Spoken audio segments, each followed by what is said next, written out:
Okay, please come and take your seats. We are a little bit behind. I got distracted with this and that and didn't get us on the road at 9:45. Rebecca has organised a study group tomorrow morning. What time? Here on the... You can come in as early as 9:30 to Nine? this deck only. Okay. 9:30 here on the Berkeley McKinney deck is where we are. And there was someone else who wanted, and David Berg wanted to have a word before we get started.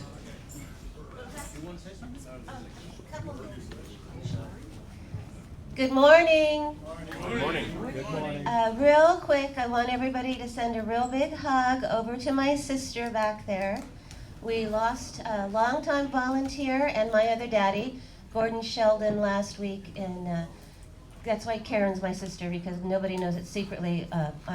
I'm her sister, so because we've been together here so long. So she's here with us again today to enjoy some of the time. Gordon was very active in the library and as a docent, along with Mama, who used to see all the time out front checking hand stamps, because we used to do that. But we did many, many volunteer activities together as family, and just send some love that way. So that makes 3 in the last month. We lost Mary Lee Konzinger, we lost Seth Honig, and now we have lost Gordon. So our family is diminishing, and just keep good thoughts for all the folks that are without these people now. No, it is not an April Fool's joke. The museum will be closed April 1st to the public, okay?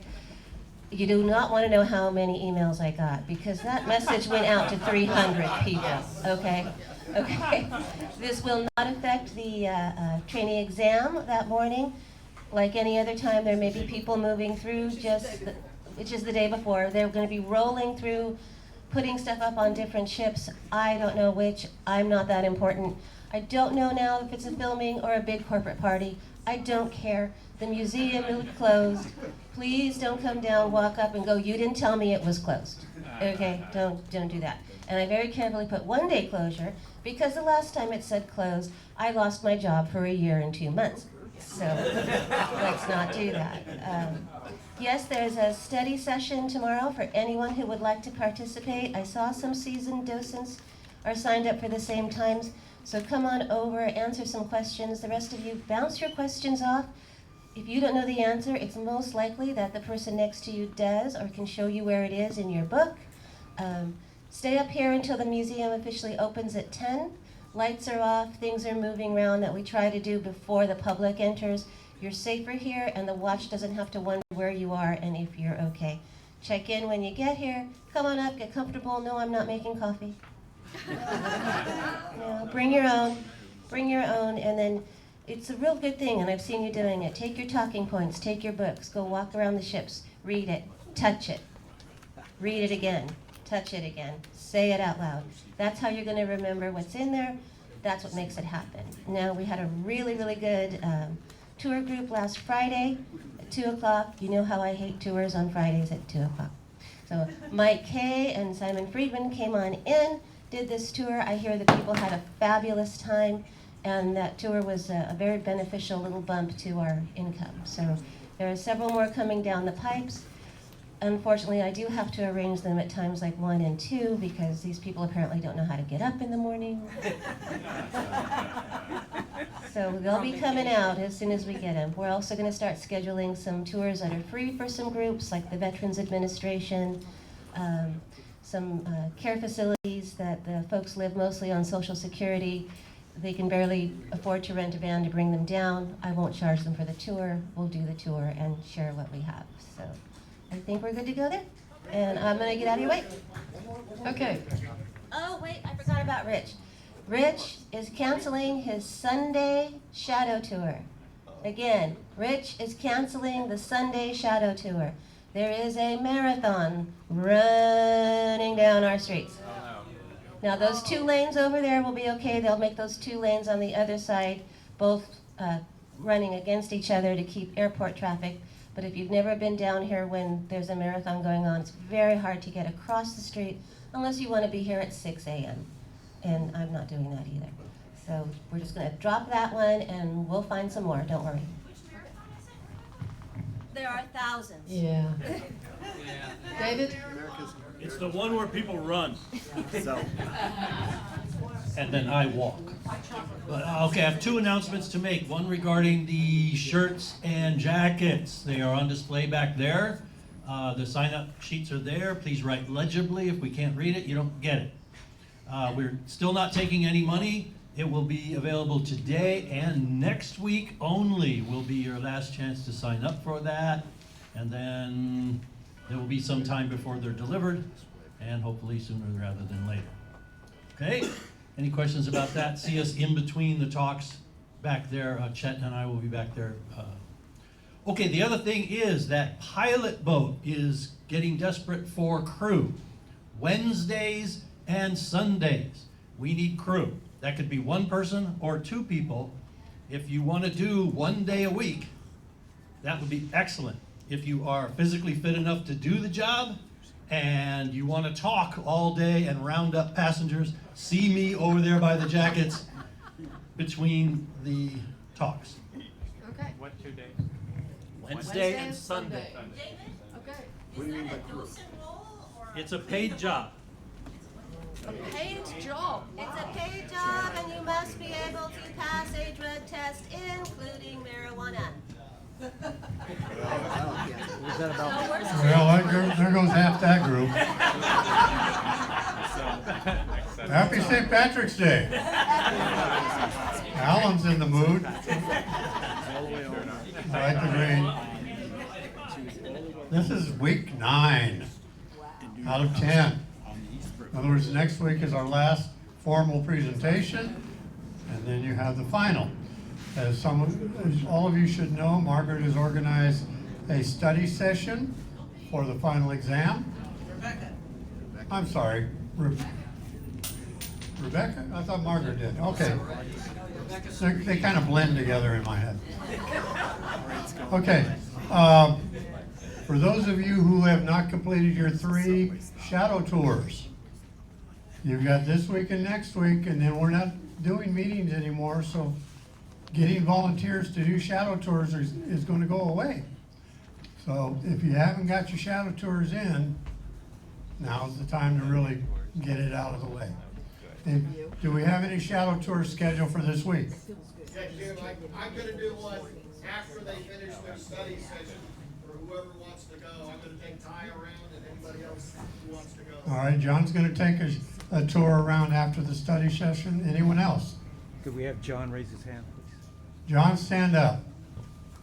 That's John Smedjic. Thank you. Oh, great. All right. If any of you other senior docents can find some time, it'd be nice to schedule 1 or 2 more this week, because this is the last week, and then whoever hasn't completed their shadow tours is going to have to scrounge around to get somebody. I think 2 people have completed their walkthrough. Who's that? Margaret. Was it Carrie McQueen that did her walkthrough?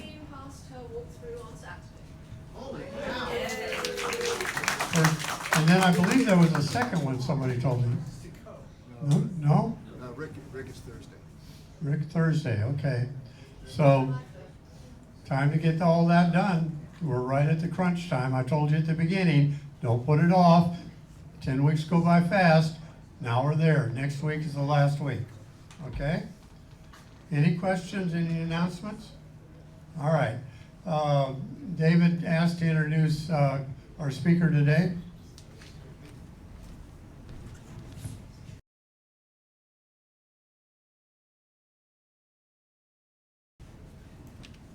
Hi, a lot of our discussion and training for the Docent program involves the big ships at the museum, the ones that everybody thinks of first. And a lot of times we walk right past some smaller gems, some amazing little exhibits, little boats, and we sometimes aren't really even paying attention to them because they're not 150 feet long. Nevertheless, they're very worthwhile paying attention to and learning about. There's a lot of fascinating stories behind those. And we are fortunate today to have Dr. Carl Scragg, who's going to tell us about the museum's collection of small boats and also tell us a bit about the floating dock, sometimes referred to as the barge. So please join me in welcoming Carl Scragg. Okay, this is the first time we've tried this. This is stuff that's not in the Docent manual. You won't be tested on it. You can put your pencils down. And it's also a case where we've got a lot of small exhibits that different people have different ideas on. And interesting to talk to the different docents and come up with your own view on these things. And the idea is to make it interesting to our guests, get them thinking about it. Sometimes there's not an obvious answer. But you know, sometimes the search in itself is very interesting. Doug and Nikki helped me greatly on certain parts of this. They both have become real experts on parts of the museum. And that just came from their own interest. I mean, Doug had one particular interest and he jumped in, pitched in, did a lot of restoration. Nikki had another interest and he did that. And you're free as docents to do that. If you see something that's really interesting, you want to find out about it, you go into the library, get more information, dig in, and you can become our local expert. And I invite you all to do that. And next year you can do this thing.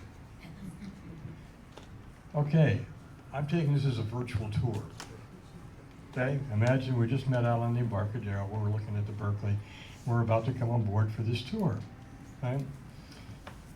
Now the first exhibit you probably already walked past and didn't even notice. How many people noticed Rascal this morning when you walked by? Good, somebody noticed. Rascal is that delightful little sailboat that's sitting out there on the end of the Berkeley. Okay? And we walk by it all the time. It's not fancy, it's kind of nondescript, but it's got a history of its own. Doug is our reigning expert on Rascal. Oh, okay, sorry. I'll listen for the echo, that helps.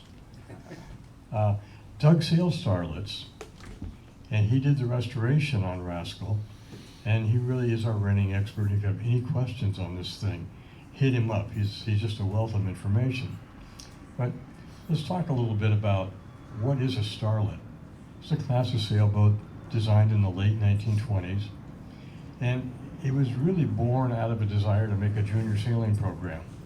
Both San Diego Yacht Club and Southwestern Yacht Club wanted to have junior training programs that could teach people the kinds of skills and experience that they needed to be able to sail a starboat.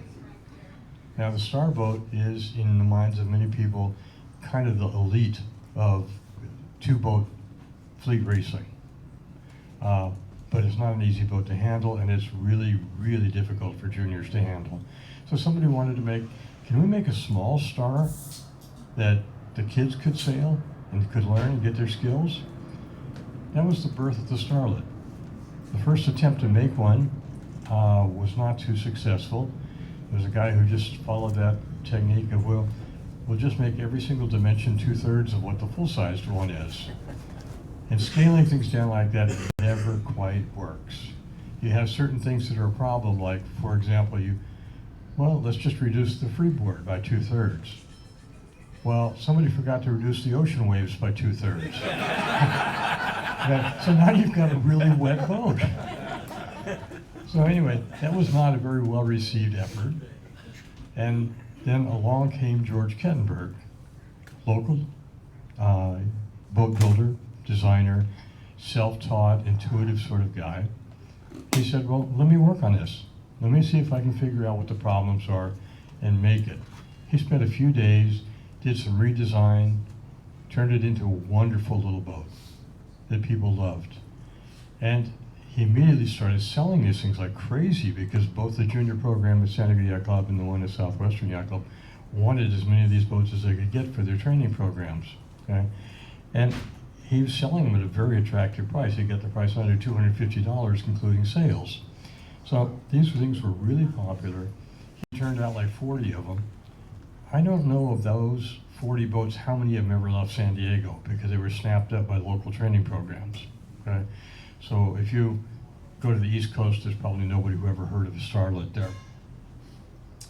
Now, these training programs, it kind of became the bed for really growing our star sailors.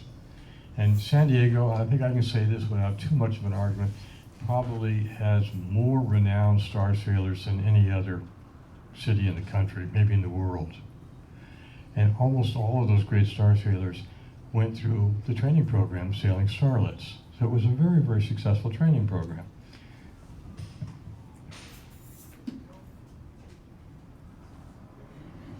Now I love this photo.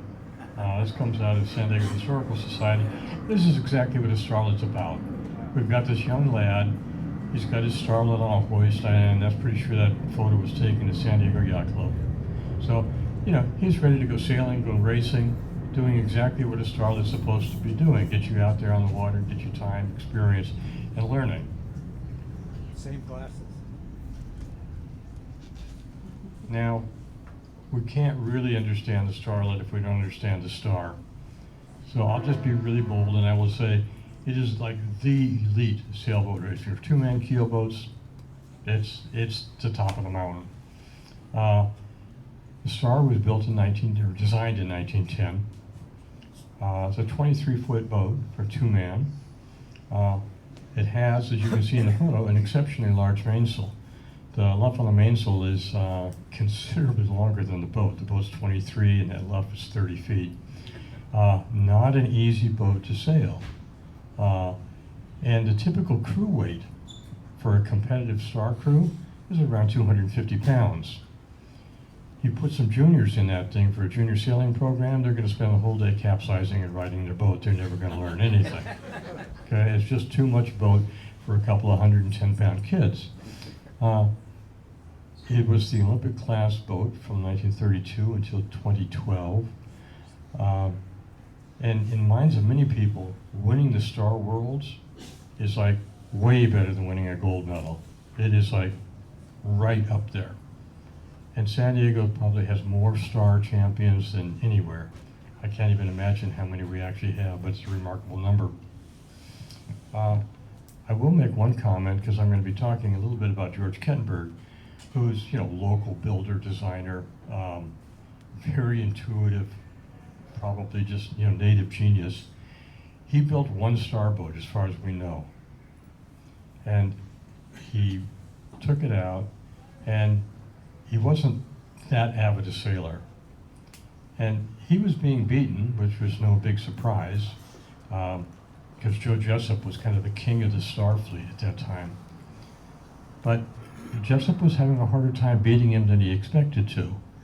So one day Jessup said, "Hey, just for grins, let's swap boats today and see what happens."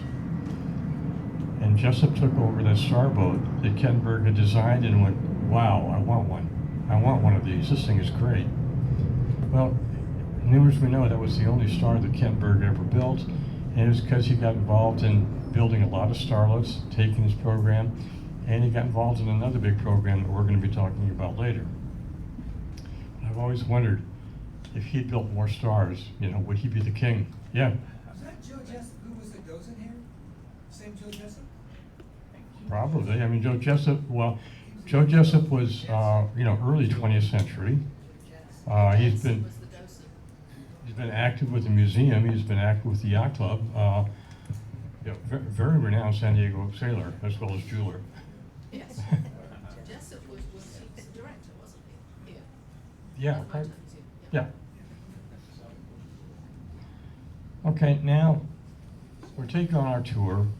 We've walked past Rascal, we've walked onto the Berkeley, and now we've walked right past that model shop, which I regret to say I'm not going to say much about because I don't know much about it. And one of these days I'm going to stop and I'm going to spend a day just working to the model makers and say, how do you guys do this? You know, it's kind of amazing. But normally I just walk right on by and go, oh, I'm not looking today, you know. And this is the view you have as you get past there. And these are several of the exhibits that we have a tendency to just walk right on by. First one I want to talk about.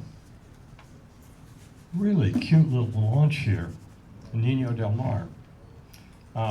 Nina Del Mar is not famous in her own right, really. She was the launch for Novia Del Mar.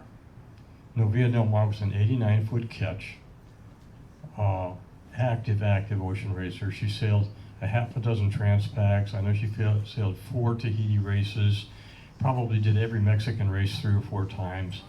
Very active, and was constantly fighting for line honor. So it was the kind of boat that just sort of naturally became thought of as sort of the flagship of San Diego Yacht Club. It's like they got somebody they're rooting for because he's out there fighting it out all of the time. Yeah. Would you please remind everyone, what is a Transpac? Oh, the Transpac, Trans-Pacific Yacht Club race, starts in LA and ends up in Honolulu and is sailed every other year. And it's been going on since, I don't know, God invented yacht racing. It's been, most of the 20th century it's been going on.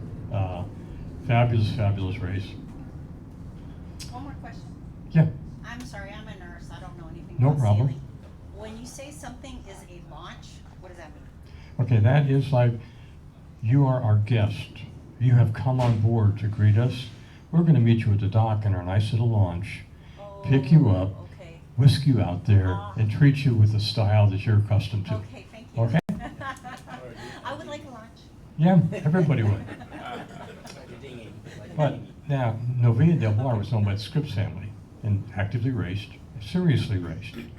Indication of how seriously they took their racing, they'd leave the launch on shore because it was too heavy to take along for a race. And they could do that duty with an inflatable at half the weight. So Nino Del Mar got left behind for a lot of these races. Well, Novia Del Mar, coming back from one of the Mexican races, she caught fire and she was lost off Cedros Island in Mexico. Well, the launch is the only thing that remains.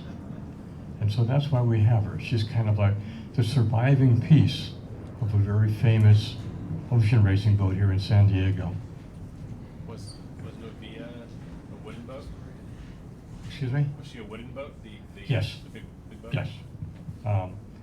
And, you know, I wish I had a bigger, better picture of her, but beautiful, beautiful lines and a racing record that it just blow everybody's mind.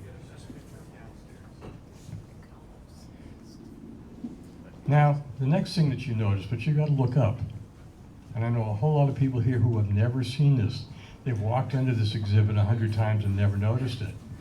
But hanging from the overhead is a rowing shell named the Harley E. Knox. And Harley E. Knox was apparently the San Diego mayor at one point in the 1930s, maybe. That boat that's hanging from the ceiling is what rowers refer to as a 4+, which means it had 4 rowers plus a coxswain. Right? And it's 45 feet long and weighs only 150 pounds. Now, the premier rowing event is the 8s. So you'd have 8 rowers plus a coxswain. And those boats are about 60 feet long, but notionally when it's hanging from the overhead, they look pretty similar. Anyway, what's interesting about it, that boat was actually designed and built by George Pocock. Now, how many of you people have read Boys in the Boat? Okay, all you people who haven't put your hand up, you're really lucky because you are in for the greatest read of your life. It is that good a book. It's fabulous. It touches on so many subjects between class struggles and economic struggles and political struggles and just trying to make the team. It's a fabulous, fabulous read. And those of you who have read the book, you already know who George Pocock was. Because, yes, there's a movie by the same name, and there's a documentary about the same event. And it all surrounds a group of young athletes at the University of Washington who were successful in making the Olympic team and going to the Berlin Olympic Games in 1936 and knocking off Hitler's vaunted rowing crew. So it's a fabulous read. It's great. But like I said, if you've already read the book, you know Pocock because he wrote the first paragraph or 2 of every single chapter. If you go back and you look at that, every chapter begins with, like, you know, the wit and wisdom of George Pocock. And he was philosopher, boat builder, designer, and something of a wizard in a way, a wood wizard, let me call him. Like, amazing, amazing man. But he designed and built the greatest rowing shells of the day. And as an example of how well respected he was, I think there were 18 U.S. teams vying in the Olympic trials, wanting to go to those Olympics. 17 of those teams were rowing pocock shells. So it was pretty well decided. If you wanted to win, you better be rowing a pocock shell. And he built the one that won that. Right. Can I just mention that Harley Knox was a former mayor of San Diego who did wonderful things for this city. He was referred to as the last, what was the word? Honest? He was a really good guy and he did great things for us. So that's who Harley Knox was. That's the name of the Can you show us some evidence of that?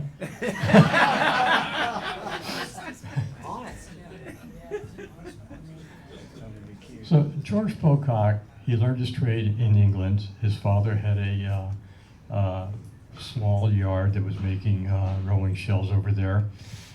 He was a champion rower in his own right, but he stopped rowing and just concentrated on building. He did an apprenticeship for his father, and he immigrated at some point and ended up in Washington. And his shed was actually directly above the rowing team's shed at the University of Washington. He's the kind of guy, he didn't like power tools. He wanted to work with his hands. He wanted to feel the wood. He wanted to feel its flex, its warmth, okay?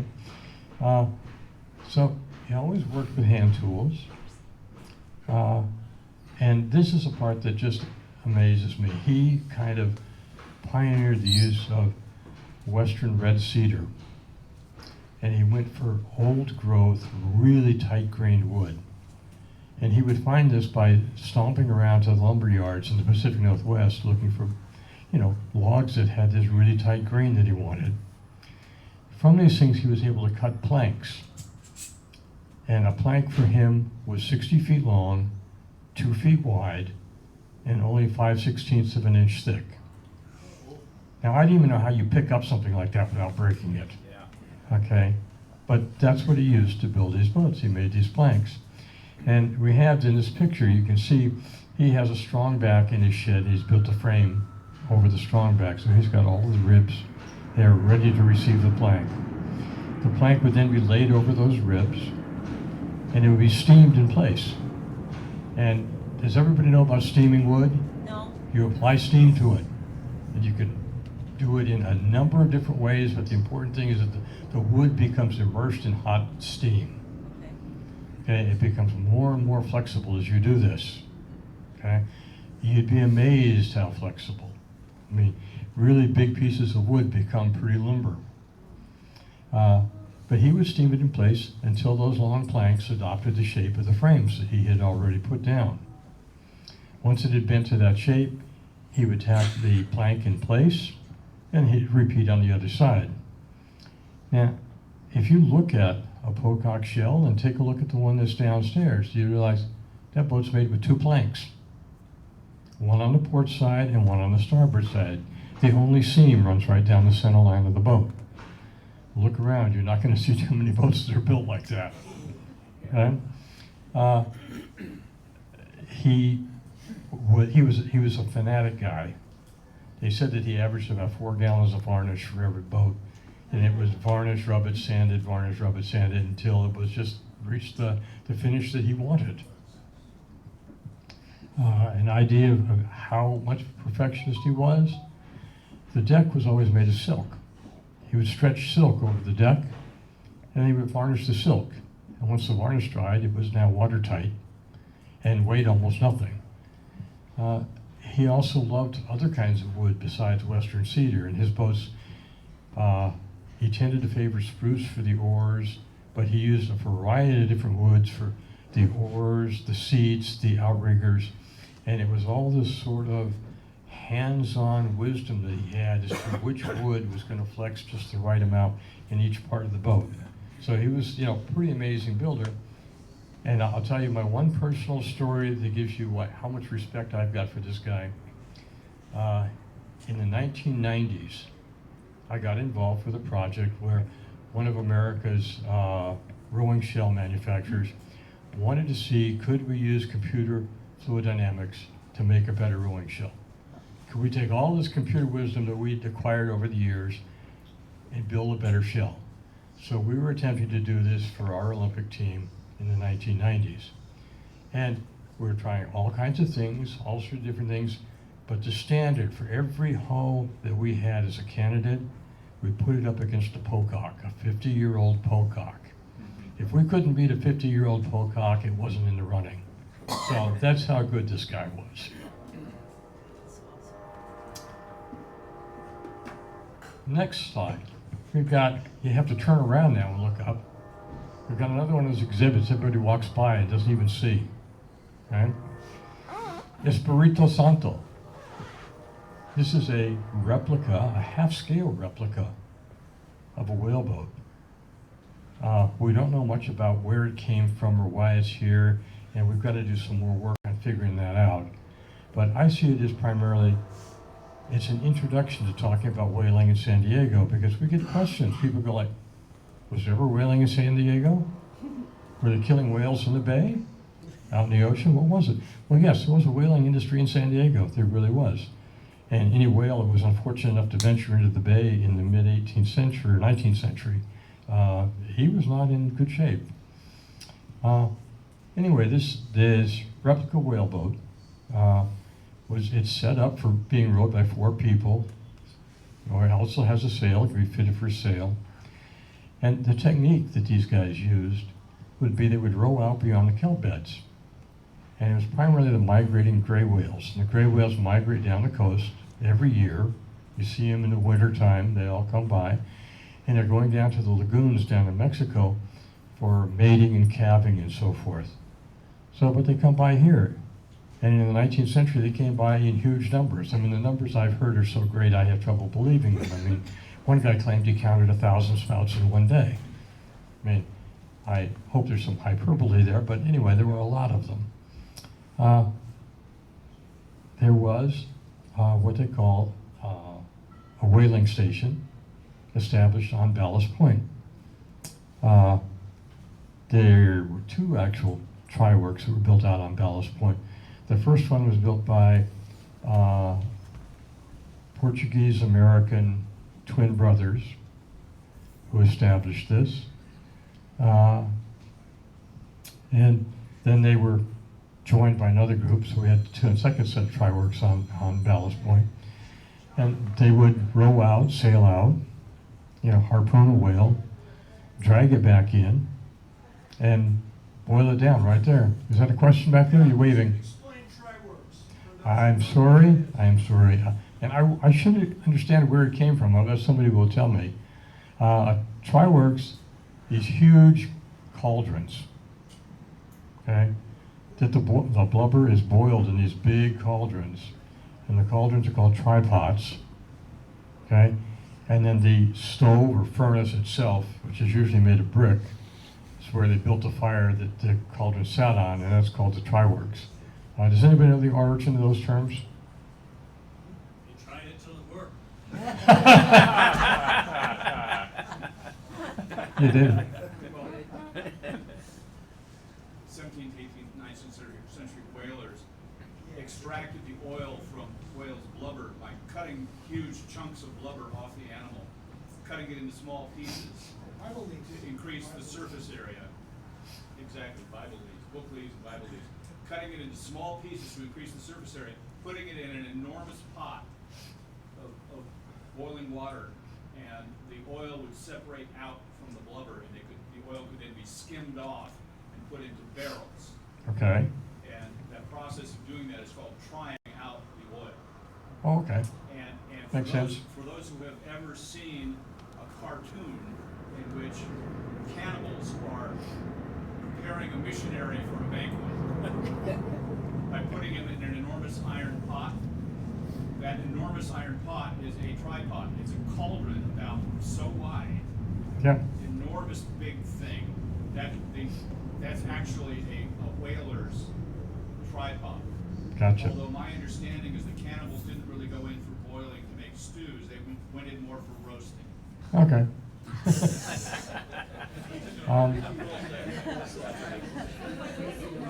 We don't have any recipes available, I'm afraid. So these two whaling stations existed side by side on Ballast Point for quite a while. Apparently successful, but nobody was getting wildly wealthy either. All right.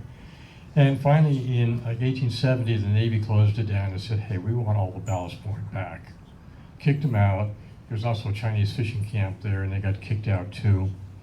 Well, one of the tri-works, they said, well, let's move it over to North Island and continue this business. So another one continued to exist for another 10 years or so on North Island.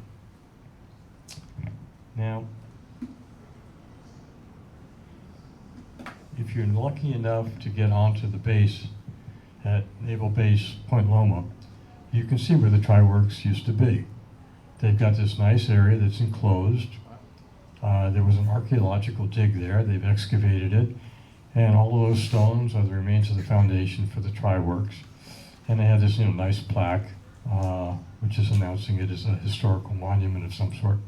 But anyway, it's out there. They've uncovered 250 gallon cauldrons.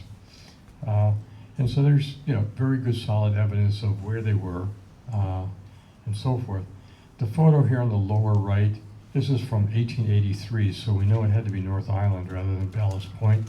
And that was the way shore whaling were. You drag it up on shore, you'd cut out big hunks of blubber, drag them over to the tri-works and start boiling.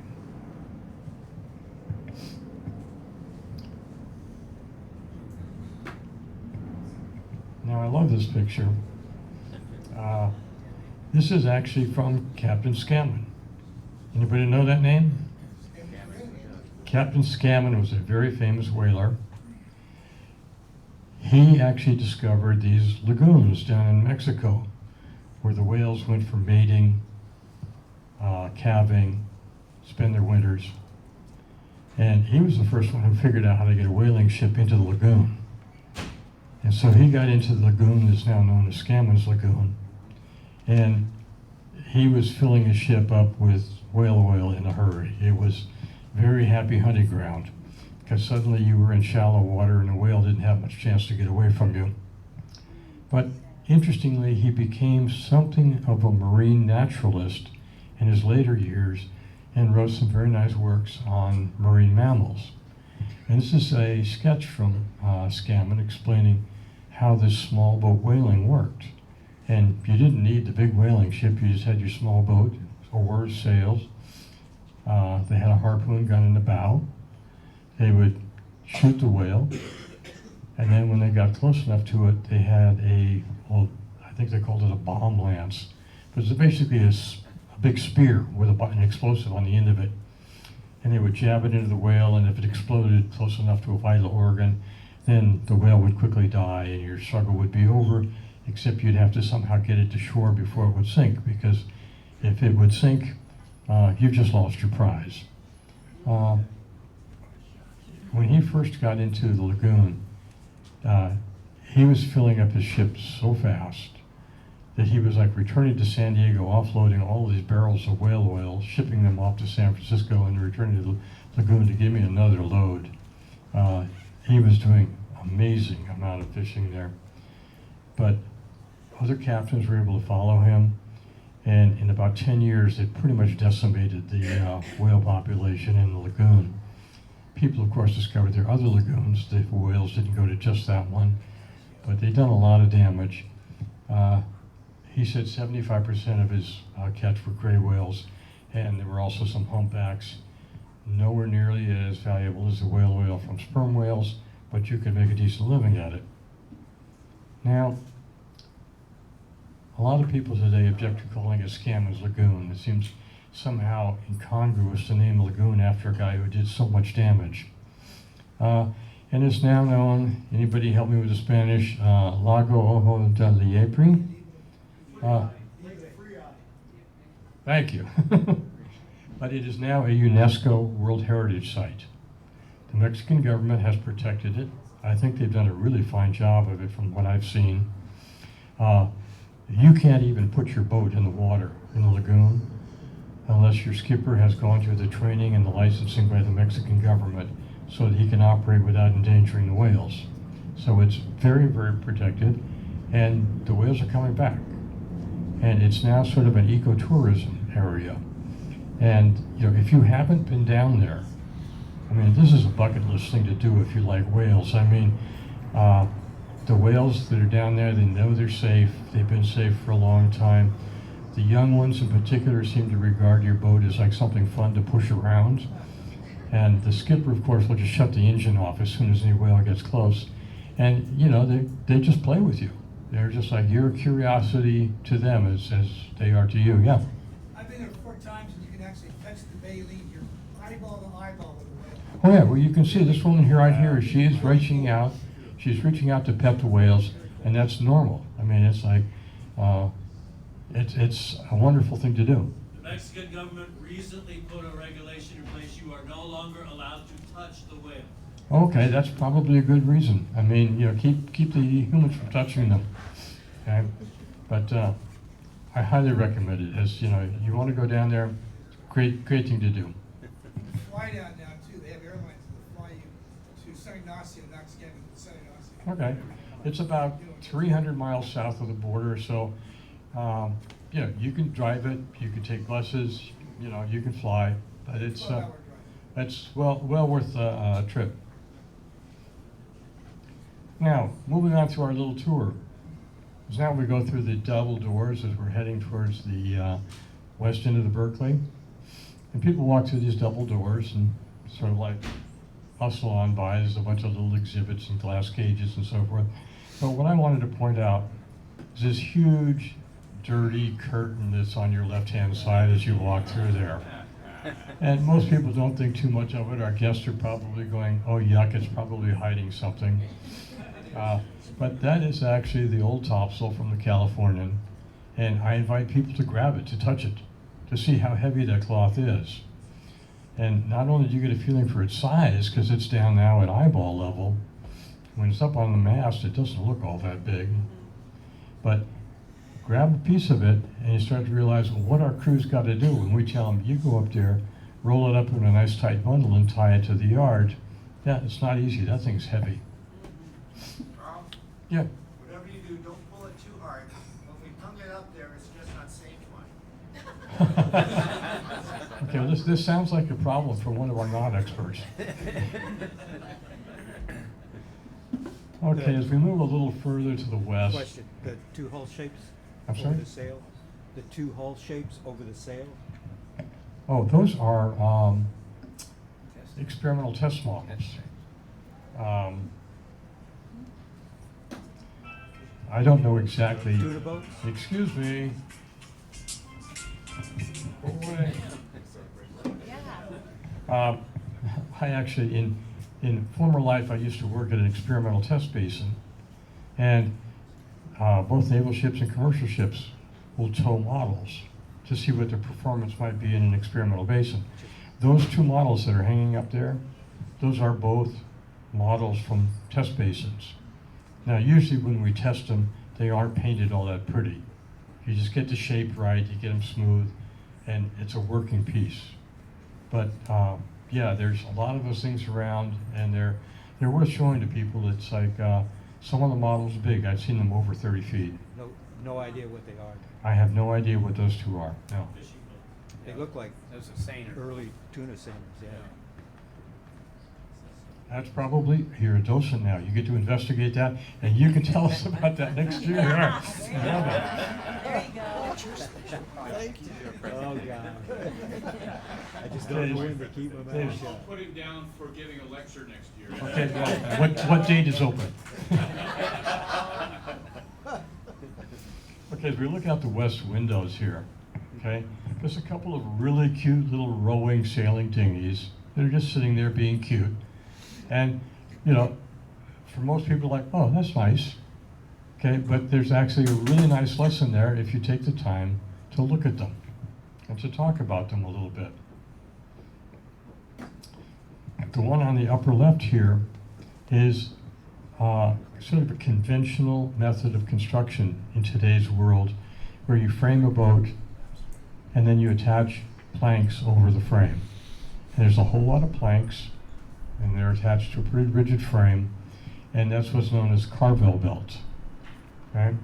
And that is, if you worked on San Salvador, she's carvel built. Now, the one on the lower right is a much older technique, and in this case, the planks go stem to stern, and they're attached to each other rather than to frames. So if you look closely, you'll see a row of rivets where each set of planks is attached to the set, or to the plank below it. Okay? And the internal framing is very minimal. Okay? So it produces a different kind of boat, but it actually was much easier for people to build before they had really good saws and milling machines that could get planks, you know, to really accurate. Graphics that I stole from woodenboats.com. Carvel planking on the left. It starts with a big heavy frame. So you cut these frames in the shape that you want for the hull. Then the planks are laid over the frame. Usually they're steamed. We put the planks in a steam box for maybe a couple of days or something. They come out pretty flexible. You bend them over the shape, and they take the shape of the frames, and then you attach them. Maybe screw them, nail them, tunnels, I mean, whatever you use to attach them. Now, the lapstrake or clinker planking method, we tend to use the word lapstrake in the US, and the Europeans call it clinker. So it's the same thing. But the planks are actually, they're beveled on their edges, so they fit to each other very nicely, and then are riveted together. Okay? And it's that attachment of plank to plank that provides a major amount of the strength. So if you actually like lean over and you look at the insides of these boats, you realize like, oh, one's got a lot more internal framing than the other. Okay? The clinker built boat tends to be light and flexible. The carvel boats can carry a heavy load. So as they started to make bigger and bigger boats, carrying big masts, big guns, and so forth, almost everything moved to the carvel planking. The clinker boats, it's a method that's been going on for a very long time. And people think of them as only small boats. But this Viking longboat here is it's almost 80 feet long. And that's clinker built. And she looks to be in great shape. And if we look here at the upper left, that's boat carvel planking. It's under repair, which is really nice. Want to bring it in? Well, you take that whole frame out that's got a problem. You just pull it out and you put a new frame where it was, or not a frame, a new plank, and you've got solid frames to attach to. So it makes that repairs, you know, pretty easy. I don't want to say easy because you can be very skilled to do it, but not quite as challenging as it would be with a clinker build one. Now let's walk outside, heading out towards the barge. Looking out towards the west. The first exhibit that people tend to just walk by and not notice is there on our left. That's Wings, our 32-foot Pacific class sloop. I told you I was going to be talking about Kettenberg again. Well, in 1929, again, we had Joe Joseph getting involved. He had gone to sail in a regatta on the East Coast. And there was a series of boats that they were racing on the East Coast. They were designed by the legendary Nate Harrishoff, called S-Class boats. And Jessup had such a wonderful time sailing these boats. Fast, fun day sailors. And he came back and he complained to Kettenberg and said, how come we don't have something like that? We need a boat like that. It's a good, fast, fun day sailor so that we can have club racing here equivalent to what they're doing on the East Coast. And Kettenberg said, well, let me think about it. Okay? After a little while, he came up with a design for the Pacific class sloop, or the PC as we call it. okay? 32 feet long, nice size, sails well, and designed specifically for the kinds of conditions we have here in San Diego. Interesting, he did kind of a shrewd thing. He actually built the first PC to fit into Herreshoff's rules. So not only is it a PC, it's a legal S-class sloop. So he can legally go back there and race against the Herreshoff boats with no handicap, no time allowance, just head-to-head racing. Well, when you do that, you know somebody's going to have a challenge, like, okay, we're going to do this. So the challenge between East Coast and West Coast ended up being settled in Hawaii. Both groups brought 4 boats to Honolulu for this regatta. Totally dominated by the PCs. Not only did the PCs dominate it, but they dominated it to the extent that they were all purchased on site. A Honolulu sailor said, I want that boat. Okay? So none of the San Diegans came home with their boat. So of the first 7 PCs built, 4 of them stayed in Honolulu. And everybody came back to San Diego and they said, okay, Kettenberg, get busy. We want to buy some new boats. The very first one he made was number 8, and that's our PC Wings.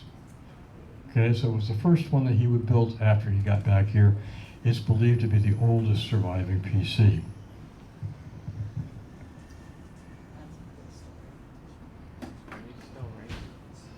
Excuse me? Do they race them? Yes, I will show you that. They definitely do. Okay, this is just a picture to compare the two. This is Kettenberg's PC on the left. Nice, graceful overhangs. I think it's a really beautiful boat. And Herreshoff's S-Class on the right. They're both fast, fun, very successful boats, and both of them have existed successfully for decades. So they're still actively racing. One pretty much on the West Coast, one pretty much on the East Coast, but they're both great boats. Question? Yeah. From an architectural point of view, what was the advantage that the PC had over the Herreshoff? I think more than anything else, he designed a boat that could handle the conditions of San Diego, okay? And it wasn't so much just I think the S-Class boat is a really better boat in heavy winds, okay? And I think that the Kettenberg boat is much better in all-around conditions. Yeah. Herreshoff's boats were built to sail in Bristol, Rhode Island, and then Long Island Sound and the Narragansett Bay. Yeah, right. So definitely, you build it for your audience. This is a shot of one of the PC days. They have a PC race every year, regatta. They also come out for the Wooden Boat Regatta. They come out for the Kettenberg Regatta. You see them out there fairly frequently. So if you're out there looking at the bay, don't be surprised to see a half a dozen PCs come flying by. They're still going to grab you because they're still beautiful.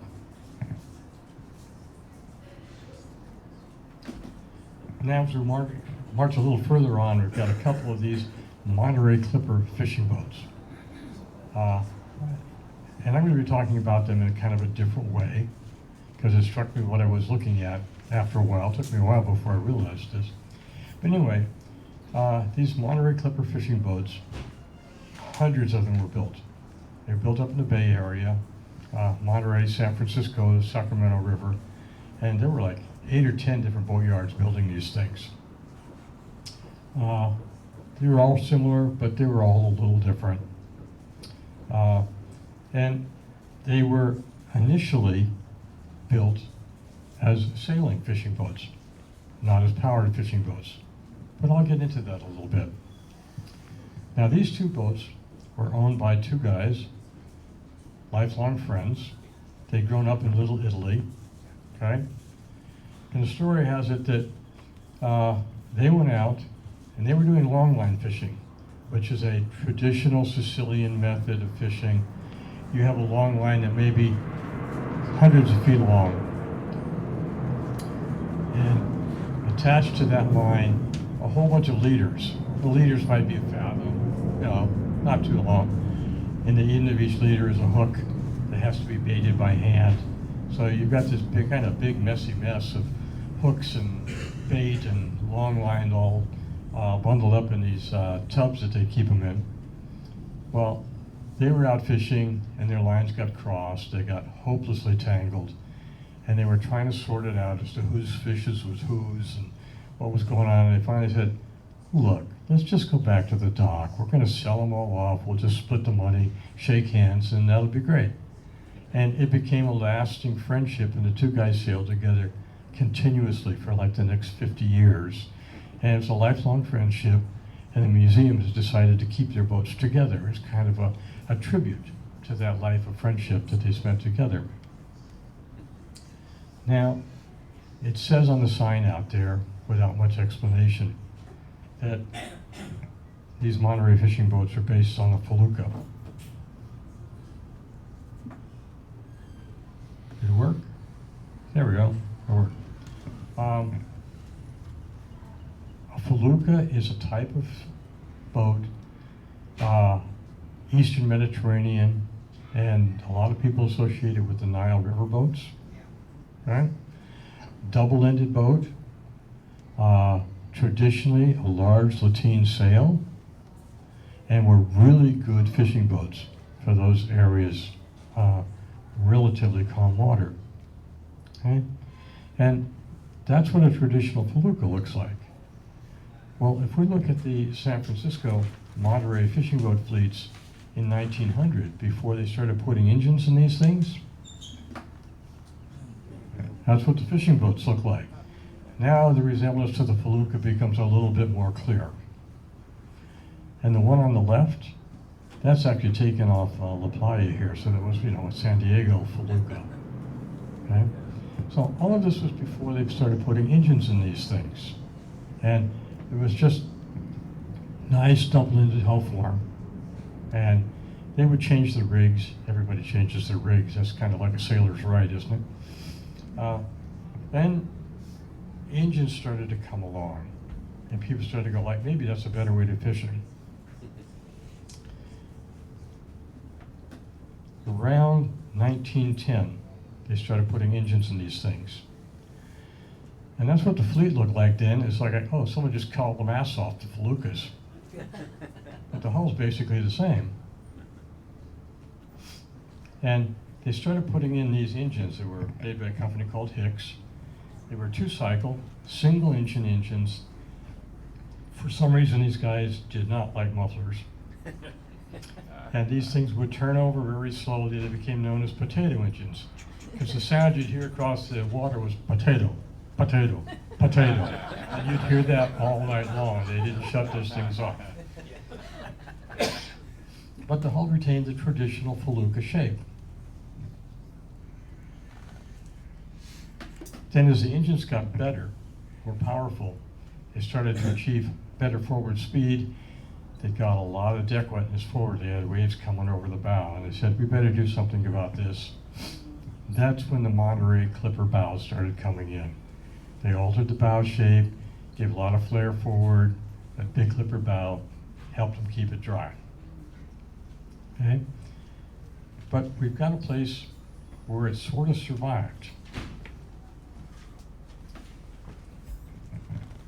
Gill netting was a type of fishing that was done both in San Francisco and in the Columbia River, and up in Bristol Bay in Alaska. And gill netting had been done out of feluccas for a long time, but engines were coming in and, for the most part, phasing them out. But up in Bristol Bay, engines were prohibited. They were not allowed to use engines for gill netting until like the 1950s. So guess what? In Bristol Bay, the traditional sailing felucca gill netters survived.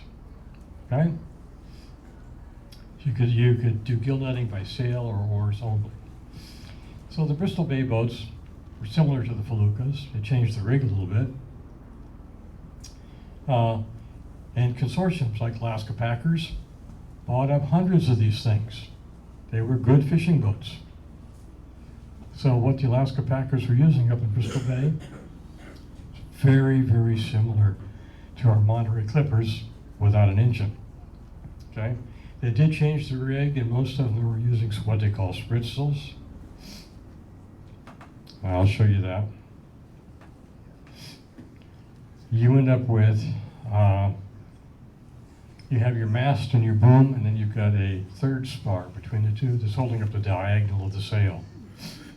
And that has a nice advantage that when you want to reduce sail in a hurry, you take that sprit down, and the whole upper part of the sail just sort of folds over on itself. And it's massive reefing in a hurry. And if you need to reef even further, you just started lowering the sail, letting it ride on the hoops, and you can get the sail down pretty good. And in the wind conditions of Bristol Bay, that was a good advantage. So that's pretty much what those fishing boats look like. And if anybody out there is a dreamer like I am, we have a Bristol Bay boat. The museum owns one.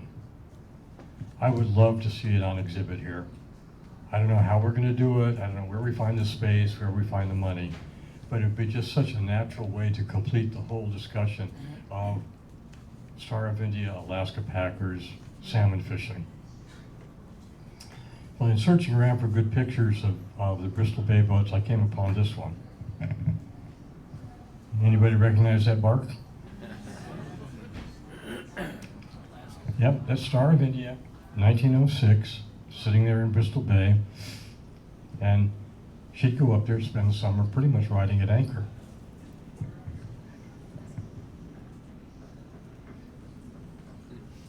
Okay, we're now going to shift to our railroad exhibit. Yes? Is that Hicks engine that's on display by the pilot boarding area, is that the same? I'm sorry? The Hicks engine that's on display by the pilot boat? You know, I haven't looked. That's a very good question. Well, I walk by it all the time, and I want to reflect on what they put on the boat. Maybe it is. I mean, by the time that those two boats were made, they were getting bigger, more powerful Hicks engines, but the company was still in business. I think they even went to more than one cylinder. But their first ones were these big one-cylinder bangers. Carl, you were talking about the boat that we have here that is like that. What's the name of it? Which, our Bristol Bay boat? I don't remember. Do you know the name? How about the Butcher Boy? That's not a Bristol Bay boat. Oh, you want to just repaint it and call it? Well, it was a salmon double ender. Yes, it has a double-ended shape, and it's very much of that same class. It's considerably smaller than the Bristol Bay boats. But yeah, that's another in my wish list of boats that we ought to get on display here because they're darn interesting. Yeah. Even today, on the Nile, you can see those walkabout. Yep, I think it's okay. I'll try to be really quickly here. Our barge, technically, it's a rail car float. Okay, built by Moore Dry Dock Company. We have disagreement whether we have hull number 7 or hull number 8, but I think Nikki has solved that one. And I come down on the side of it is number 8. They could carry like up to 14 cars, or only one locomotive at a time. That locomotive had to be put right in the center. Started out, they were like 260 feet long. Ours is now 255. They cut off 5 feet of the stern, including that pilot house that you see sticking up in this photo. The pilot house operated a rudder, but I can't imagine that rudder did much of anything at the back of that barge. Now, the Santa Fe Railroad had reached the east side of San Francisco Bay. The only rail lines actually into San Francisco came up the peninsula and were owned by Southern Pacific.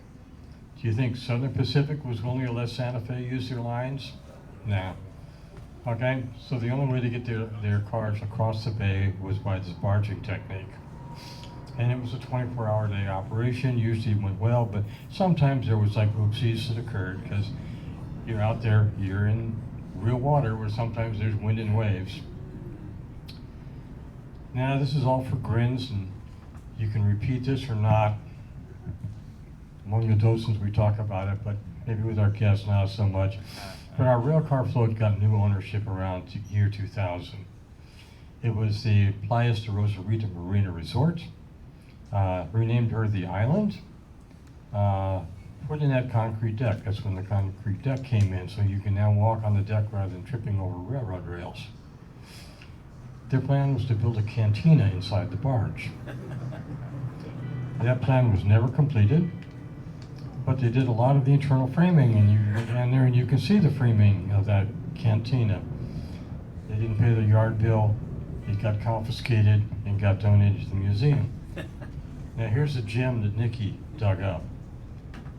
Here was the drawing, the plans for the island. And you can see they have in here, they've got some office space, they've got some storage space, they've got a full-size industrial kitchen, a bar with a whole bunch of bar stools, they got a space for the disc jockey, little dance floors, nice tables and chairs. And then we've only got one of these bedrooms drawn in. There's actually 7 bedrooms down there, okay? Nice full-size bedrooms, beds, you know, desk, table, and each one has its own bath, okay? So like I said, I got framed out, but never got finished.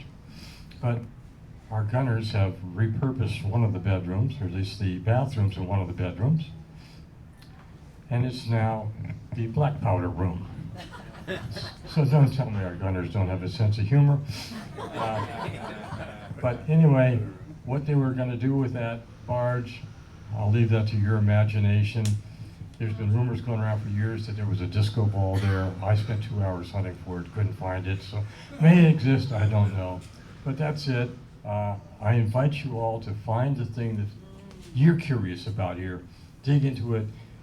Nikki and Doug over here have done a great job of pulling together more information, more exhibits, making this place a better place. What did they use the elevator for on the barge? They had to cut out the internal framework. I mean, that thing had like 14 watertight compartments. Okay, and they wanted to open up into a big open space so they could have a dance floor and a bar and everything. So all those bulkheads got cut out in there. If you go down there and you look at it, it's like, they just took a torch, cut them out. And then they had to have an elevator to get stuff in and out. We're good? Yeah. Thanks, everyone.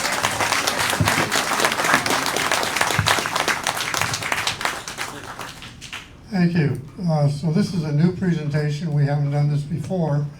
As he pointed out, there are no questions on the exam today, but we still have 2 weeks.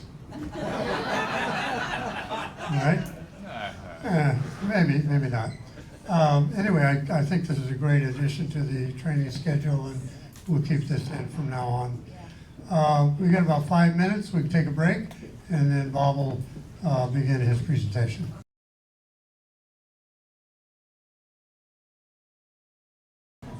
One of the things that always amazes me about this place is the incredible diversity and depth of knowledge and experience that we have within the Maritime Museum community. A prime example of that is the person giving our talk today about the Vietnam-era swift boats is himself a veteran of the Vietnam-era swift boat experience. Please welcome Bob Bolger. Thank you, David. Good morning, Vietnam. And for those of us still pretending to be Irish on this wonderful day, the top of the morning to you. Now that we've got all of the salutations out of the way, let's talking about the swift boat in a way that it can be enjoyed by both the visitor and the docent. Today, we're going to talk about the swift boat from 2 perspectives. One, check it. That's better. Margaret keeps telling me to cut it down a bit. One is when you're off board the swift boat, and this is going to be a little bit difficult because most of you haven't seen the swift boat yet. We'll talk about that in a minute. But soon the swift boat is down there by the Dolphin, okay, and somebody asks you about it. We'll talk about that. But really, I want to get you past sweating the test and thinking about your time as a storyteller. So these are our objectives, are outlined today. Storytelling is our bread and butter. And we're going to talk about frequently asked questions, but that's really a misnomer. It's really skillfully elicited comments. So that's what we're going to be looking about today. We'll be basing it off of our frequently asked questions that are available to you. But let's talk about the real swift boat for a second. It's in the yards. This is a report recently from our chief engineer, John Kelly, swift boat veteran, retired senior chief. The boat would not exist without him. The good news is we've got a right pitch propeller to put on it. The bad news is everything else, and you can read that there. The good news is the lower right corner there, the propeller. The rest of it is the 1/4-inch aluminum hull is kind of rusty and cut out. We heard earlier today that 5/16 of an inch is really thin. Okay, we have a 1/4-inch aluminum hull. It might slow down an incoming round from a BB gun. 4/16 of an inch, 5/16 is absolutely obese. But we will get the boat back at some time. Originally, the museum's website was not accepting reservations until the end of April. I think it's now early May. John Kelly, the optimist, says maybe earlier than that. But in any case, at some point, the boat is going to come back, and you're going to see ribbon bars on it and flags. So let's go to our FAQs, and what we'll do today on that is we'll put all of them up on the screen, and the ones that we talk about right up front will be shaded.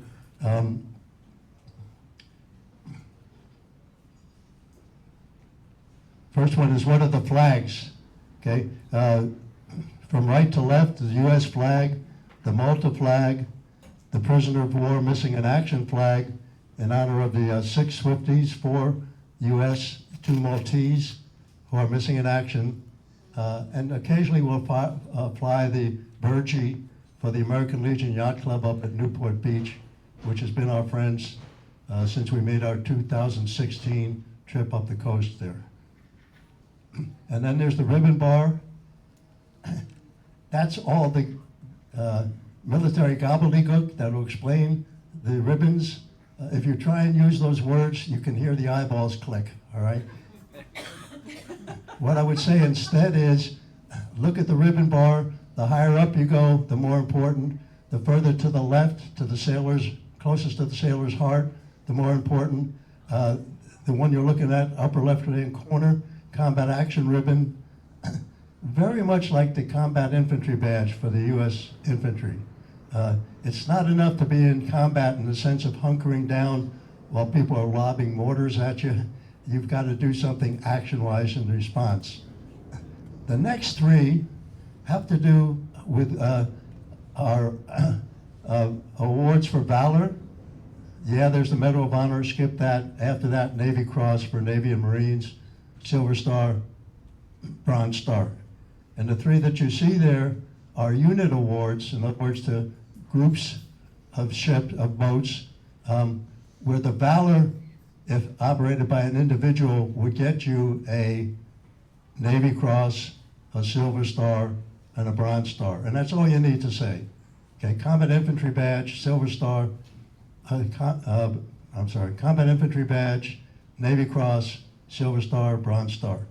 And then there's the Live in 65, for those who remember that one. And then the Vietnam Service Medal for the 13 campaign periods that was granted. And there's basically a map of where you had to be to get that ribbon. Basically, we're going to talk today about the South China Sea on the east side of Vietnam, and then around the Khao Mau Peninsula at the bottom, the Gulf of Thailand. Continuing with the FAQs, the frequently asked questions, which are seldom asked sometimes, okay? Are they real? No, they're not real. They are replicas. The ammunition that you see is inert, okay?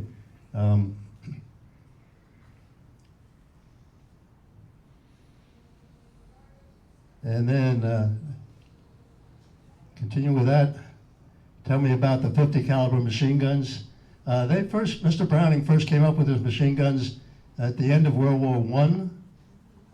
It was water cooled. That doesn't work on the battlefield. So they came up with a variety of that, which is basically not water cooled. They call that Mark II. So retroactively, Mark I was the other one. Known affectionately by machine gunners around the world as Ma Deuce. There's twin 50 calibers up on top of the pilot house with kind of a donut ring for the ammunition that comes up to the twin 50s. It's called Mount 51, 5 for the 50s, 1 because of the forward gun mount. You'll notice the formal dress of the gunner's mates. Let's see. It gets less formal when you talk about flower power from the 60s. But I would point out to the machine gunners right or left is the light anti-tank weapon system. More on that in a moment. Mount 52 is the aftergun mount. This is my chief of the boat, J.D. Wiggins, working on Mount 52 in Shulai. That's a causeway. We'll get more on that in a moment. But it's a bunch of barges like we just talked about, parallel to the beach. And the boats that are tied up to that. This is really down in the weeds. You don't have to know all of this, but basically it's belted ammunition. Every 5 rounds has 2 armored piercing, 2 armored piercing incendiary, and 1 armored piercing incendiary tracer. Okay, which was a great loadout for John Kennedy on PT-109, shooting at thinly armored Japanese destroyers with things inside that burned. It was great for us going up against trawlers, but I never went against trawlers. I went against bunkers, and it was terrible ammunition for bunkers ashore. And one of the problems with that is then their suppressive fire, their fire becomes more effective. That's an AK-47 round exit wound coming back at you. Mount 52 is basically a gun mount designed by a Coast Guard warrant officer with a 50 caliber Ma Deuce on top and an 81 millimeter mortar, 3.2 inches in diameter on the bottom. The smaller tube in the middle is a counter recoil piston. Also shown there are basically fuse cutters for mechanical time fuses on star shells, illumination rounds. Most of our rounds were point detonating fuses. We didn't need to cut those fuses. The Swift boat, when it finally comes back, does not have those fuse cutters. You notice some of the empty brass after a firefight. You survive the firefight and then you wipe out on the ice skating ring at the end. And the mortar could be fired either drop fire, like you see in World War II movies, or trigger fire, where you suppress the firing pin, put a round in, and then fire at a very flat trajectory. Very accurate out to about 1,000 yards, the range we engaged North Vietnamese trawlers at.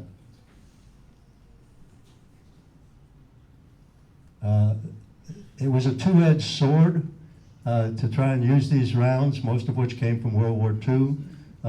Of the 50 swiftboat sailors who died in Vietnam, 10 of them died from mortar accidents. Personal weapons, or as indicated there, pistols, rifles, shotguns, grenade launchers, concussion grenades.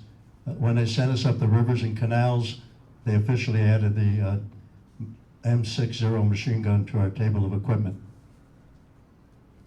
Unofficially, do we have a police officer in the house? Unofficially, you and I agree on the statute of limitations, sir? Yeah. Okay. Well, whatever we could steal. Some of us like to steal light anti-tank weapon systems, a poor man's disposable shoulder-fired bazooka, recoilless, which means please don't stand behind me when I shoot it. Okay. My Army and Marine Corps infantry buddies were willing to share because they didn't have tank opposition at the time, and they were great for bunker busting. And if they were good enough for Dirty Harry, who hadn't come along yet, they were good enough for us. Continuing with the FAQs and facts. Navy getting started in 1965. PCF 1 and 2 arrived here for training in the summer. 4 more arrived by the end of the year. In Vietnam, PCFs 3 and 4 arrived at An Toi, a Vietnamese island off the coast south of Cambodia, actually, in the end of October, and then 4 more arrived by the end of the year. So there was 6 of them by the end of 1965. They came from Seward Seacraft in Berwick, Louisiana, by surface craft. They stopped at Subic Bay for final outfitting for things that you don't want hanging around the port of Los Angeles, things like morphine for your first aid kits, and then went into well decks of landing ship docks, LSDs. Yeah, I know LSD meant something else back then, but okay. And then basically to the 5 initial home ports in Vietnam as indicated there. That's a kind of summary there of how they arrived at the beginning of 1965, and by the middle of 1966, all 5 of our divisions were set up in Vietnam. PCF divisions, as indicated, with an umbrella boss as a squadron. The next year, New Year's Day, they renamed them coastal divisions, dropped that superfluous 0, and went from there. But you know, almost immediately when we got there, we said, we don't like it here, we want to go home. Okay? And so by 1969, we started turning over increments of U.S. swift boats to the South Vietnamese Navy, and by December 1970, the last increment was turned over. Eric Burton sang our theme song, We Gotta Get Out of This Place. With the 5 divisions, mentioned the 6th one, basically in Da Nang, PCF Division 102, Coastal Division 12, there were various detachments as indicated there. The detachment in Chu Lai, south of Da Nang, things got very busy in '67, and more swift boats were shifted up there, and we became a separate division, Coastal Division 16, for a while, and then it went away. So really, we're just talking about those 5 divisions to begin with. Okay, administrative and operational commanders. Administrative commanders for swift boat divisions, a Navy lieutenant, basically responsible for providing the operational commander with workable resources. And as a practical matter, he was involved in the day-to-day scheduling, in maintenance. We were very good at breaking the boats, and he had to fix them, and just the people matters. And then the operational commander, Navy commander, was obviously did all the tactical stuff and had more than swift boats working for him. So how were we arranged operationally as distinct from the administrative map I showed you? Basically, there's 4 corps in Vietnam, starting from the south, 4 corps, 3 corps, 2 corps in the Central Highlands, and no, not 1 corps. We had to scare the Vietnamese, the Viet Cong, by telling them that we knew Roman numbers. We called it I Corps, right? So the Task Force 115 was the coastal surveillance group that we worked for. The task groups below that, point 1, point 2, point 3, point 4, corresponded with the corps. And this is an eye chart, but those real small patrol areas by the coast are swift boats, and then one area out from that would be more ocean-going boats, minesweepers, open ocean, Coast Guard cutters, destroyer escort radar pickets, and so forth. And then maritime patrol air flying up and down the coast. Okay, so a real example of that, you had a swift boat sailor patrolling off the coast of Da Nang. He was Lieutenant JG, reporting for administrative matters to his administrative commander, PCF Division 102, as indicated there, and then to his operational commander for tactical stuff, CTG Commander Task Group 115.1. And that's about as far as I'm going to go to that. Who is Admiral Zumwalt, and what did he do? Well, he was the commander of Naval Forces Vietnam starting in 1968. And he did a couple of things. One is he started ACTOP, Accelerated Turnover to Vietnam, where he turned over basically the swift boats to the South Vietnamese Navy. He also did Operation Sea Lords, more on that in a moment. That was basically where we changed from fighting in the open oceans to fighting in the deltas. He also did Agent Orange spraying. One of the people that was the recipient of that was his son, who was a swift boat skipper, who died of those, presumptively died of Agent Orange later on. And there's a book there that they talk about that. Zumwalt class DDGs, are they destroyers? Well, you can look at our Arleigh Burke destroyers and our Ticonderoga class cruisers there, and then look at the Zumwalts, 600 feet, 16 tons, but they call them destroyers.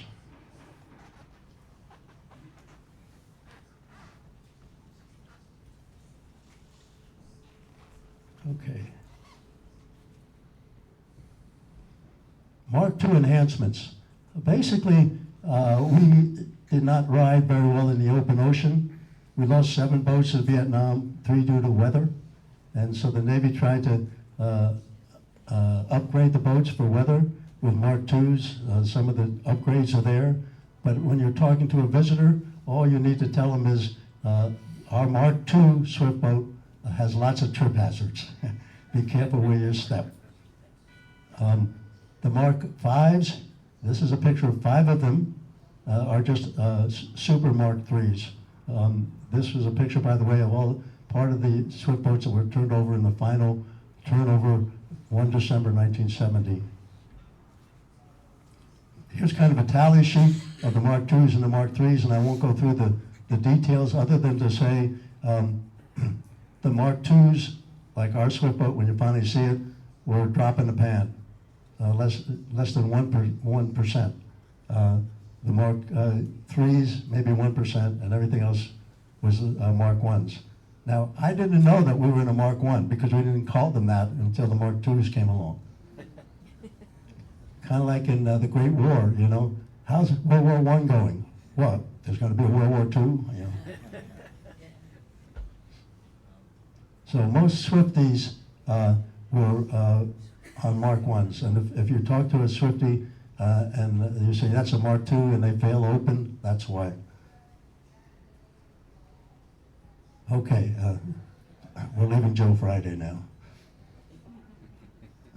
We'd like to talk about storytelling from the point of view of some snippets from the narration while the boat is underway.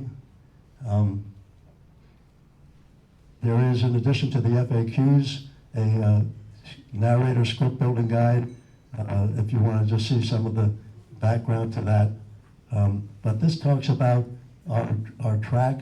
It's basically a clockwise track indicated here. Some of our skippers have opted for a counterclockwise track, particularly during the summer when the beer can regatta comes out and all those fine sailboats you just heard about. Okay, and that's just the way to dodge it, but we'll talk the narration as if we're going clockwise here.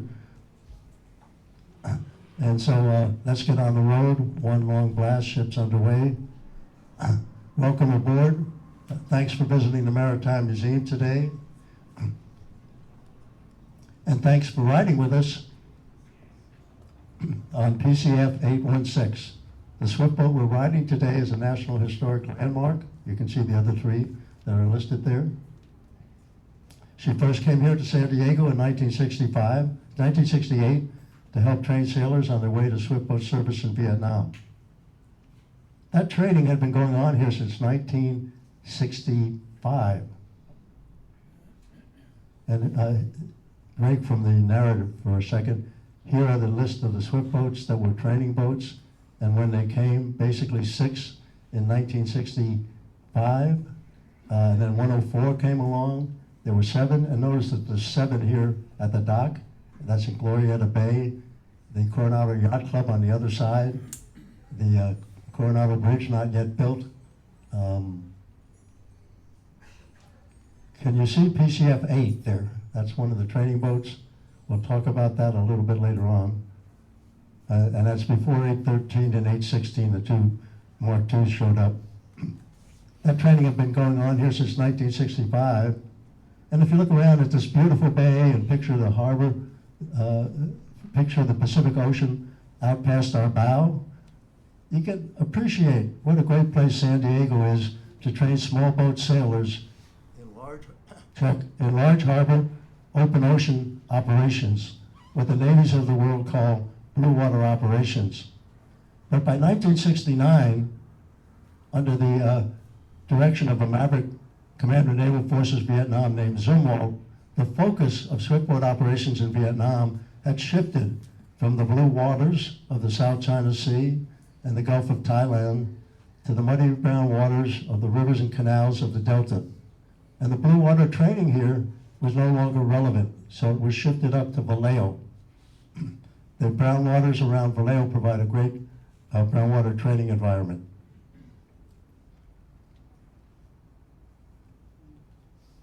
There is a Navy book that defines blue water and brown water, and you can read it if you want. The book also defines green water, which was not around as a definition during Vietnam. I think they used it to justify their investment in littoral combat ships. Okay, maybe a better way to look at the difference is just looking at it, right?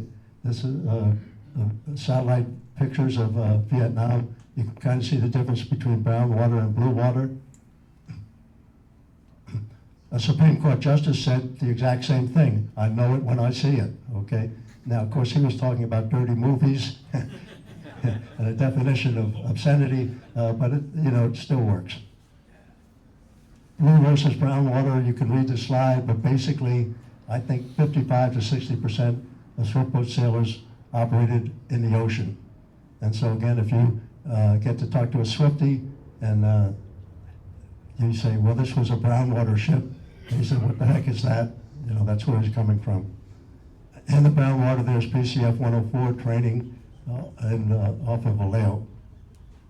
And let me talk about Vallejo for a second. It's up there in the northern end of San Francisco Bay, where you saw 104 practicing boarding a junk. Okay, but we also went out under the Golden Gate Bridge for some blue water training.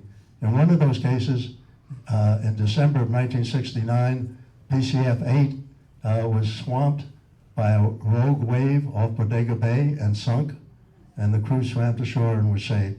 So the last swiftboat that we lost during the Vietnam War was in the U.S. at Bodega Bay in 1969.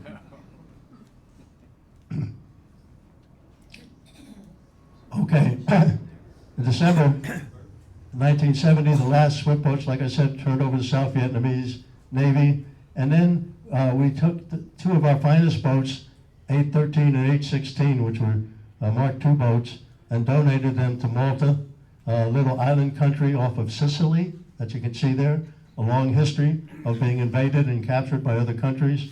They got their independence from a very nice lady named Elizabeth in 1964, and they really needed a Coast Guard. So these 2 boats served in a Coast Guard function for almost 40 years for Malta. These are some of the names that they went under.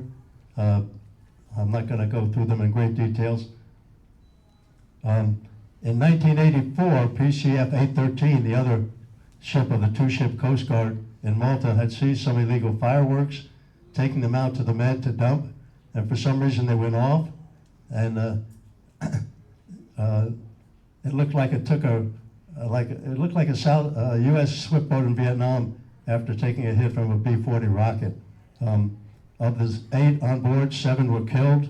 We called them the Magnificent Seven. 2 are missing in action. So getting back to our flags, a little bit more detail on that. The boat is a bi-national memorial to the Swifties that have died in the service of their country. That's why we fly both flags. We observe proper national flag etiquette. Both national flags are the same size, flown at the same height. U.S. flag is host country to starboard. And those are the Magnificent Seven from Malta. And these are the 50 U.S. swiftboat sailors that died in Vietnam, 4 of whom are missing in action, which is a very nice way of saying we didn't recover the bodies.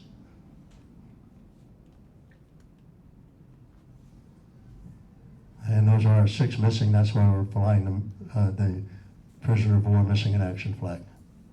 Okay, about this time we're pulling up to the Midway. And we talk about its commissioning right after the end of World War II. Rumor has it that its commissioning CO came from a good family. Moving right along. The Midway had the first air-to-air kills in Vietnam and the last. As such, they were bookends on the Commander Task Force 77 7th Fleet Air War in Vietnam, a war that generated way too many POWs, something we'll talk about in a moment. The ride is both about swiftboats, but also about the Navy in Vietnam, the Navy today. And so one of the things we talk about when we hit Midway is the gold anchors. Gold anchors indicate a ship's tops in its class for re-enlistment. In other words, high crew morale. Later, when we're down at the Naval Base San Diego, known to you as most sailors as 32nd Street, we'll point out absentee pennants and say, can you see that flag flying from that ship with the gold anchors? The white triangle with a black insert, okay? By the way, this is on weekends, let's say Saturday. That indicates that the captain is not on board. If the commanding officer is on board his or her ship in home port on a Saturday afternoon, morale sucks. That's a Navy term, okay? So that skipper and his command triad, the commanding officer, the executive officer, the command master chief, had figured out how to get those gold anchors, okay? Doggone it, Captain, go home, kick the dog, watch a ball game, get out of here. He's cracked the code. As we continue our tour of the Navy today, see if you can correlate gold anchors with absentee pennants. Get the visitors to participate in whatever you're talking about. And we're about to leave a Midway there. You'll notice that those are the old Navy buildings. Now it's high-rise Central down there. Okay, so we've had the Reader's Digest of this boat, PCF 816. What about the swiftboats in Vietnam? What did they do? Well, let's start our trip down Swiftboat Memory Lane, New Year's Day, 1965.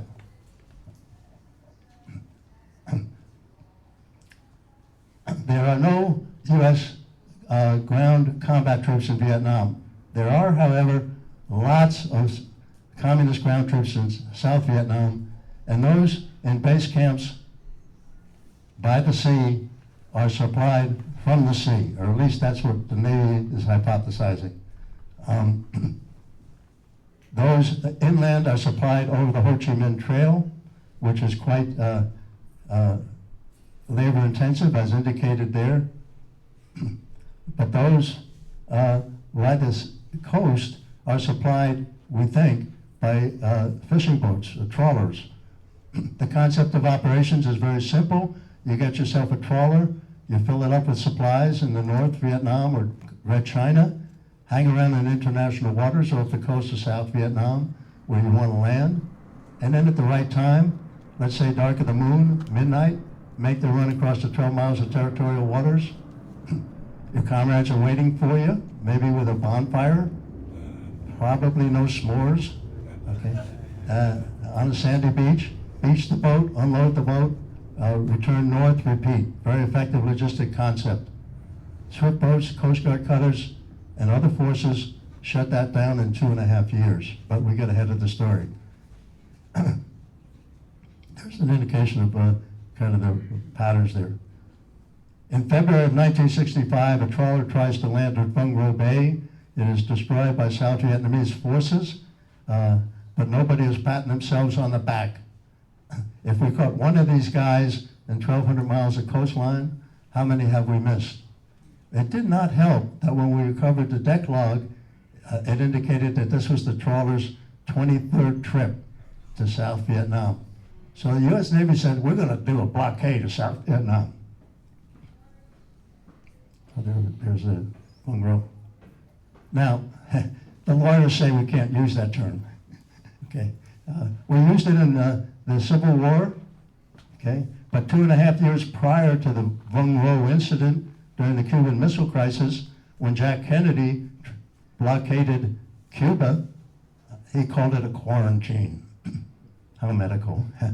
We called our blockade coastal surveillance. How visual.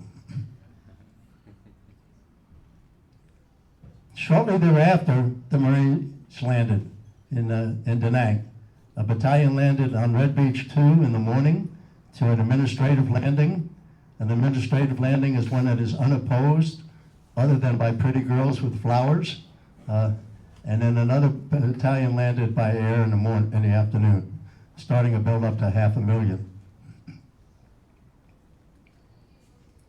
Right after that, 7th Fleet formed the Vietnam Patrol with maritime air, mainly seaplanes. But it was a 7th Fleet operation headquartered 2,000 miles away in Yokosuka, Japan.